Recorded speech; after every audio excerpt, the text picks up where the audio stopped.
इस वीडियो को देखने के बाद आप समझ पाएंगे कि हमें आलस्य क्यों आता है, ये कैसे पैदा होता है, इसे कैसे खत्म किया जा सकता है। एक बार आलस्य से परेशान एक व्यक्ति एक योगी के पास आता है, जिन्हें आप गुरु भी कह सकते हैं। वो व्यक्ति कहता है, गुरुदेव मेरे अंदर बहुत आलस्य है, मैं इस आलस्य की वजह से अपने जीवन में कुछ भी नहीं कर पा रहा जो मैं करना चाहता हूँ। इस आलस्य ने मुझे बहुत परेशान करके रखा है। इसकी वजह से मैं अपने जीवन में ना कोई उन्नति और ना ही अपना लक्ष्य प्राप्त कर पा रहा हूँ। कृपया आप मुझे इस आलस्य से छुटकारा पाने का कोई रास्ता बताएं। यह सुनकर योगी मुस्कुराते हैं और उस व्यक्ति से कहते हैं, तुम्हें कैसे पता कि तुम्हारे अंदर आलस्य है? आलसी व्यक्ति ने कहा, केवल मैं ही नहीं बल्कि मेरा पूरा परिवार भी यही कहता है कि मैं एक आलसी व्यक्ति हूँ। गुरु ने कहा, क्या तुम मुझे इसका प्रमाण दे सकते हो कि तुम एक आलसी व्यक्ति हो? उस आलसी व्यक्ति ने कहा, जी गुरुदेव मैं दे सकता हूँ। गुरु ने कहा, तो फिर दो इसका प्रमाण। वो व्यक्ति कहता है, गुरुदेव मैं ये तो जानता हूँ कि सुबह उठना मेरे स्वास्थ्य और मेरे मन दोनों के लिए ही लाभकारी है, लेकिन मेरा आलस्य मुझे सुबह जल्दी नहीं उठने देता। गुरु ने कहा, परंतु क्या तुम्हें पता है कि आलस्य होता क्या है? उस आलसी व्यक्ति ने कहा, गुरुदेव मुझे ये तो नहीं पता कि आलस्य क्या होता है, लेकिन ये जो भी होता है बहुत बुरा होता है। गुरु ने कहा, आलस्य एक मानसिक अवस्था है, एक भाव है, एक विचार है, जिसे जाने अनजाने में हम इंसान खुद ही अपने अंदर पैदा करते हैं। आलसी व्यक्ति ने कहा, परंतु वो कैसे गुरुदेव? गुरु ने कहा, पहले तुम ये समझो कि हमारे शरीर में आलस्य कैसे पैदा होता है। आगे गुरुदेव कहते हैं, आलस्य हमारे शरीर में दो कारणों से पैदा होता है। पहला कारण है शारीरिक और दूसरा कारण है मानसिक। आलस्य का पहला कारण है भोजन।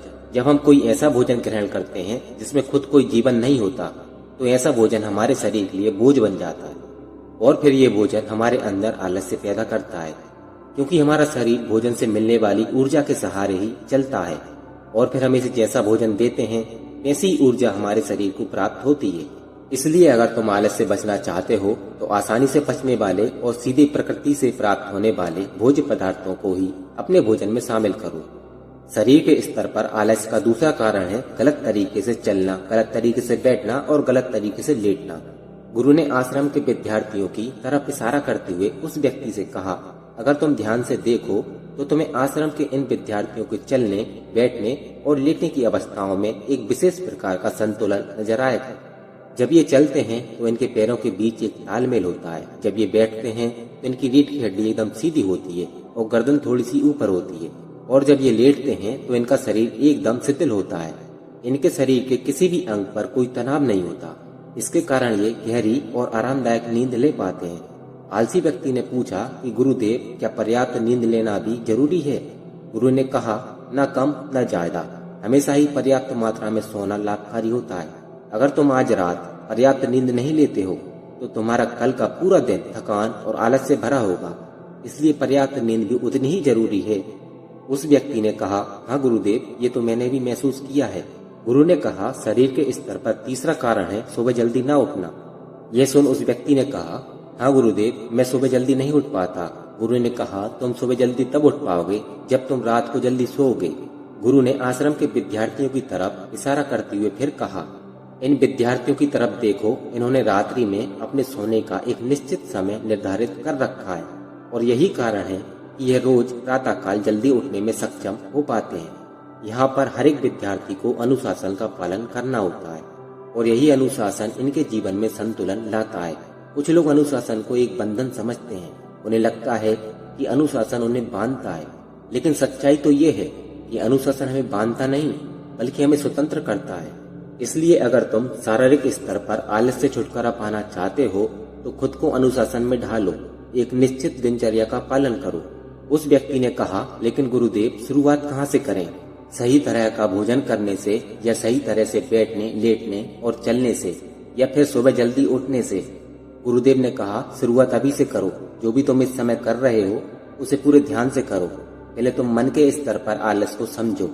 आगे गुरु ने कहा कि मन के स्तर पर आलस का पहला कारण है हमारी पुरानी गलत धारणाएं। जब हम किसी काम के लिए खुद को काबिल नहीं समझते तब हमारे भीतर आलस्य पैदा होता है। अगर हमारे मन में हमने ये विश्वास कर लिया कि हम पिछली बार की तरह ही इस बार भी इस काम में असफल होंगे तो उस काम को करने में हमें आलस्य आएगा, जबकि हम खुद को यह नहीं समझा पाते कि पिछली बार और इस बार में बहुत फर्क है। अब हम मानसिक तौर पर वो नहीं जो हम पहले थे। हमने पिछली हार में बहुत कुछ सीखा है।